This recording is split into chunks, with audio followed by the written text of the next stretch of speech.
we've all been there, haven't we? That really unsettling feeling when the days just blur past and you feel this constant pressure, almost like a whisper saying, you're stuck, and, well, it's all on you. You fell into this well of failure, so don't blame anyone else. It's a truly universal experience, I think, being caught in that loop of self-doubt and defeat. Absolutely. Today on The Deep Dive, our mission is to journey with someone who felt exactly that way, trapped, overwhelmed, completely lost in their own head. We're going to unpack a really powerful short story. It charts this remarkable path from the depths of despair all the way to hope and actual success. And it shows how sometimes these unexpected encounters can just change everything. Right. Our material for this deep dive comes from excerpts of Manal Ali's story, A Stranger Advised Me, and specifically the chapter called The Past is Dead. In this story, it really is a testament to the human spirit's capacity for transformation.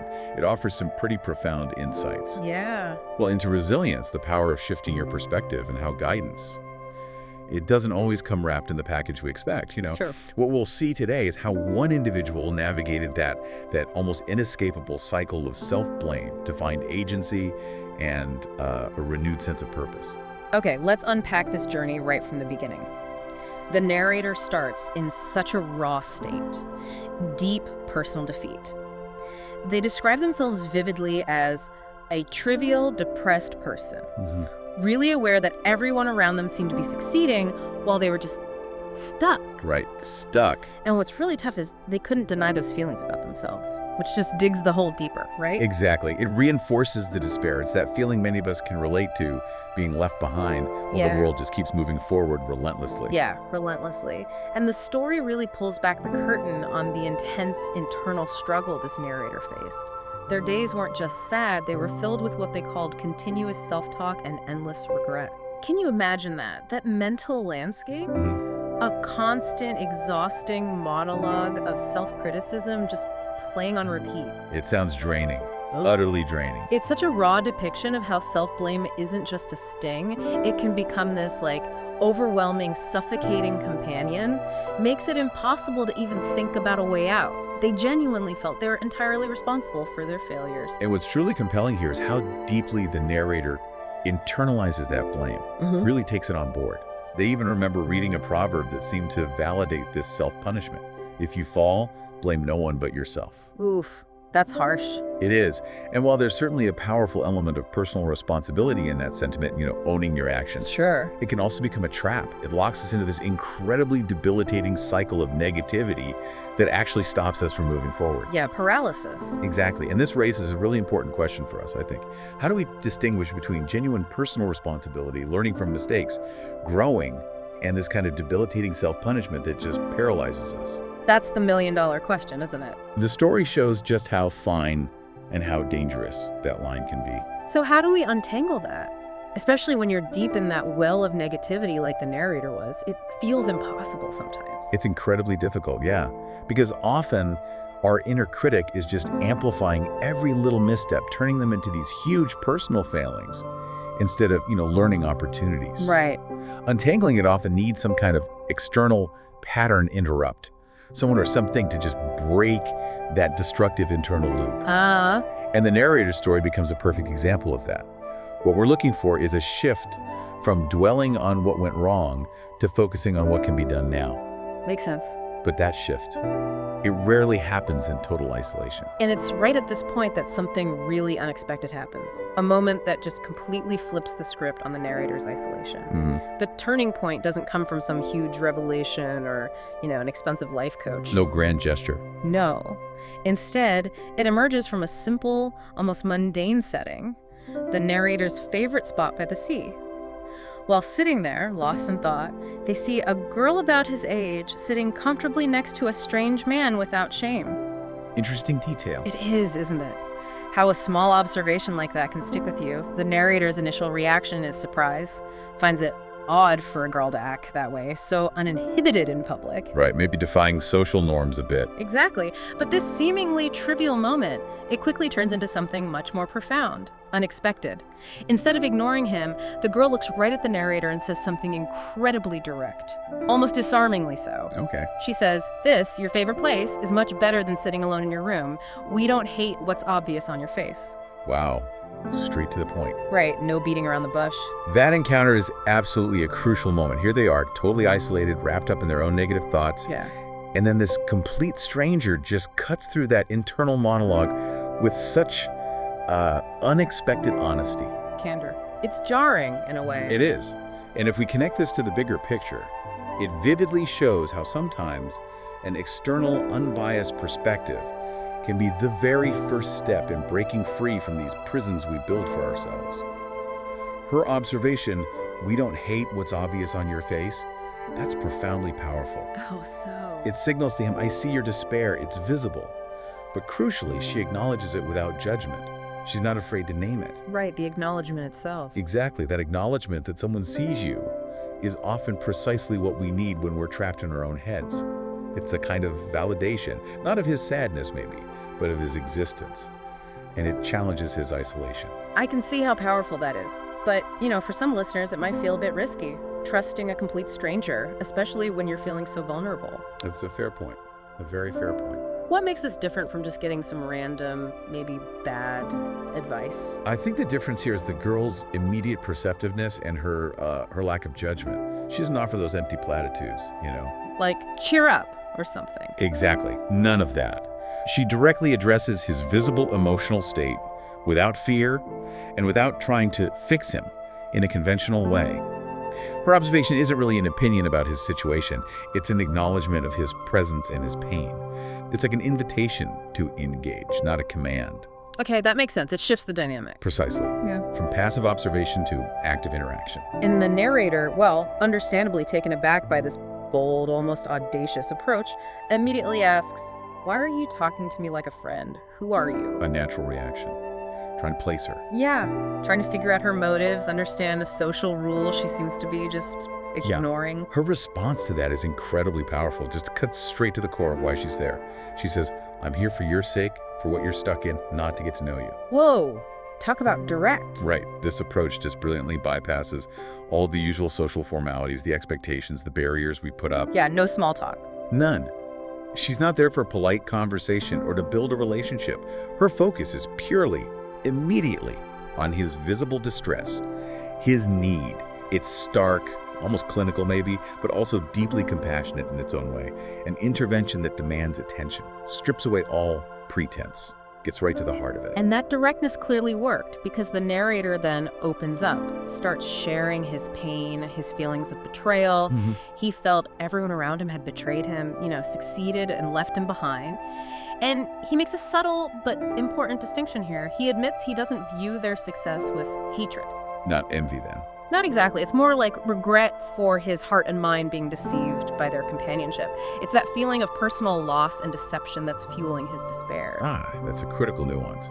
It's not about resenting their achievements per se. It's feeling the sting of perceived abandonment or betrayal. That's a different kind of wound entirely. And the girl, in response, she challenges this common perception of ambition and competition. She laughingly asks, who doesn't want success now at the expense of someone else's psyche? Provocative. Very provocative. It immediately raises this broader point about the competitive nature of success in society, right? And the often unseen costs, the compromises people make, or we think they make to get ahead. It forces us to consider the ethical landscape of ambition, not judging necessarily, but just recognizing a pervasive human tendency, perhaps. It is a challenging question, a stark reminder of how ruthless the pursuit of success can sometimes feel or be perceived. Still, the narrator is firmly in the grip of his despair. He echoes his feeling, there's no escape from falling, feels utterly trapped. Still hopeless at this point. Yeah. But this is where the girl offers that profound reframe. This is the real turning point in their conversation, I think. She completely rejects the literal interpretation of that proverb he mentioned, the past is dead. With a slightly raised voice, she tells him, no, make what's past, what didn't pass, what you kept in front of your eyes, push you to rise again. So not forgetting? No, not forgetting the past or ignoring the pain. It's about transforming its very meaning, its utility. This is absolutely pivotal. It captures a profound psychological shift. Yeah. She isn't denying the past or telling him to just, get over it. Right. Instead, she's telling him to transform it, turn it from a burden into leverage. What really stands out here is the idea of taking those past setbacks, the things that didn't pass, the failures still haunting him, and turning them into a powerful catalyst for future action. Using them as fuel. Exactly. Using those experiences as fuel for rising again. Think of it like a strong wind challenging a tree, but ultimately strengthening its roots. Oh. It's an act of emotional alchemy, really, turning lead into gold. That's a great analogy. For anyone grappling with past disappointments, this is like an invitation to consciously reframe those moments, to actively ask, okay, what can I do with this experience now? How can this past failure actually inform my future success? And the immediate impact on the narrator is just palpable. The story says his eyes fill with tears, and he tells her that her words made him feel less guilty, more at ease than before. Just those few profound words from a stranger started to lift that immense weight he was carrying, gave him a first glimpse of relief. And the girl's final words before she leaves are equally impactful. They serve as this powerful conclusion to her brief, intense intervention. She says, "I am nothing but a healer of hearts, and I came for your sake, so don't mess around and leave yourself on the verge of another breakdown." Wow, another direct hit. And then she just disappears, leaves him to process this incredibly profound encounter. Her words aren't just comfort, they're a clear warning and a call to action. But yeah, don't mess around. Right. Urging him to take responsibility for his path forward, not to slip back into despair. It's empowerment, but masked as a stark warning. So what does this all mean for the narrator after this intense exchange? The story tells us that we need guidance when entering the circle of sadness. We need someone to get us out of it. Without that intervention, that external spark, we risk becoming like moving objects on Earth without purpose, without life, and we die slowly. It paints a really vivid, almost chilling picture of stagnation, spiritual death almost. And clearly, the stranger's advice became exactly that vital guidance for him. Her intervention transformed him from a disappointed, desperate person into someone who wanted to resist, to rise from his low state. It's incredible. It really highlights the incredible, almost unimaginable power of a single, well-timed conversation to just alter a life's trajectory. Yeah. It's not always about grand gestures or years of therapy, is it? Sometimes it's precisely the right words delivered with conviction and compassion at the exact moment someone is ready to hear them. The ripple effect. A profound ripple effect one interaction can have. And the tangible results are impressive, aren't they? The story tells us a year later, he had more money than before, his businesses were successful, all thanks to her, and then to God. Wow, a concrete turnaround. Yeah, this isn't just an internal shift in mindset, it actually manifested into real external success and prosperity. A complete turnaround from where he started. And this transformation also leads to a new, deeper understanding of success itself. The narrator states that he now valued success after paying its high price through failure. Earning it. Exactly. If we connect this to the bigger picture, it strongly suggests that true appreciation for achievement often comes only after experiencing and overcoming significant obstacles. Right. It's not the easy wins that build character and depth, usually. It's the struggle that gives success its true meaning, its sweetest taste, maybe. It transforms superficial gain into hard-won wisdom. Hard-won wisdom, I like that. And there's a final, really surprising insight from the narrator after all this, a reflection that kind of hits hard. He says, sometimes the attention of strangers is better than the attention of fake people close to him, people who are far from his heart.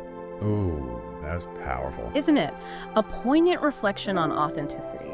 Reminds us that true support can come from unexpected places, while those closest can sometimes hold us back, maybe even unintentionally. Makes you rethink where you seek counsel, definitely. For sure. So the narrator's journey culminates in this powerful message directly to you, the listener. Whether you are internally broken or perhaps curious to read my story, it's like an open invitation to take this hard-won wisdom to heart wherever you might be right now. And the core message is incredibly clear, and I think profoundly hopeful. It's as long as the pulse of hope remains in your heart, it will push you towards a more beautiful outcome. The pulse of hope. Yeah. It isn't just a feel-good sentiment. It's a call to identify and fiercely protect that pulse of hope. It underlines the enduring power of internal resilience that flicker that can sustain us even in the darkest times. How do you protect it, though? Well, practically, maybe it means consciously seeking out sources of inspiration, or even just acknowledging the small wins, It's about proactive resilience, not just passively waiting for things to get better. Taking action. Right. The impetus for change often starts within, by guarding that crucial inner flame. The story then points out that we encounter two distinct kinds of people in our lives. There are those surrounded by hope and inspire others, and then there are desperate individuals who, unfortunately, discourage you. The company we keep. Exactly. It makes you reflect on that, doesn't it? The subtle yet powerful influence our social circle has on our own internal narrative. And it particularly emphasizes the optimists who look at life with love no matter how much they've been through. Even when things get really tough, they somehow manage to stay hopeful. Yeah. Which raises an important question for all of us, I think. How do we cultivate an internal environment that protects and nurtures our own hope? Especially when external circumstances are incredibly challenging, maybe even feel like they're conspiring against us. That's the challenge. It's about building that inner fortress, perhaps.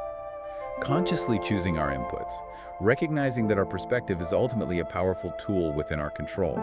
It's not about ignoring reality, but choosing where we place our focus. Choosing focus. And the final thought from the narrator is a powerful directive, linking right back to those influences. Okay. Let us look at those who surround us, that we may be content in any situation. It's an invitation to be discerning about our influences. Be selective. Yeah, and to find contentment in the present, regardless of past failures or future uncertainties. It's like a call to curate our personal ecosystem for hope. Curate our ecosystem for hope. I like that phrasing. We've followed a truly powerful deep dive today, haven't we? Witnessing this journey from such profound despair to renewed hope, tangible success, all sparked by a few simple yet profound words from a stranger. It's really a testament to the unexpected places we can find guidance and the surprising power of just authentic connection. Absolutely. This story reminds us that the seeds of transformation can often be found in the most unexpected encounters, and that reframing our past failures, turning them into future fuel, that's a potent form of personal alchemy for growth. Alchemy, yeah. It's about changing our relationship with our own history, recognizing that what didn't pass, what still hurts maybe, can still serve us in our pursuit of what is possible. So as you reflect on this deep dive, maybe consider this provocative thought. In a world just saturated with information, advice coming from everywhere. Information overload. Totally. Yeah. How often do we truly pause and listen? Listen to those brief, almost accidental moments of insight, whether it's from a stranger, a casual observation, or even just that quiet internal whisper. Those little nudges. Exactly. Those moments that could be the precise, unexpected catalyst for our own journey, from what's merely past to what's truly possible.